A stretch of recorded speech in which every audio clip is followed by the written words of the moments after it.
চোরের উপদ্রব দিনে দিন বৃদ্ধি পাচ্ছে। শুক্রবার পূর্ব থানার অন্তর্গত ধলেশ্বর কামিনী কুমার স্কুল সংলগ্ন একটি মোবাইল দোকানে চুরি হয়। অভিযোগ, সেই দোকান থেকে প্রায় 10 থেকে 12 লক্ষ টাকার প্রয়োজনীয় জিনিস চুরি হয়েছে। শনিবার দোকান খুলে লণ্ডভণ্ড দৃশ্য দেখে হতভম্ব হয়ে পড়েন দোকান মালিক।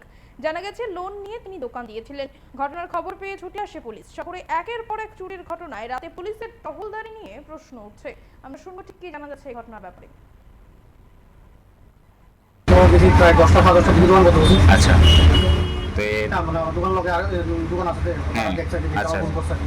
তো আনুমানিক কত টাকার জিনিস চুরি হয়েছে মনে করেন আপনার দোকানে? আবার তো দেখো বুঝতেছি 10 থেকে 12 লাখ টাকা মাল চুরি হয়েছে। আচ্ছা, আমি চাই তারা দেখে ভালো করে কারণ আমার অনেকটা মাল চুরি হয়েছে, কারণ আমরা ফ্যামিলি পরিবার অনেকটা মাল চুরি, এটা যেমন প্রশাসন দেয়। আপনি যখন বিজনেস স্টার্ট করছিলেন আপনি কি নিজের ক্যাশ ক্যাপিটাল কি আপনার আসলো না লোন নেওয়া করছেন? আমার লোন চলতেছে। লোন চলতেছে না?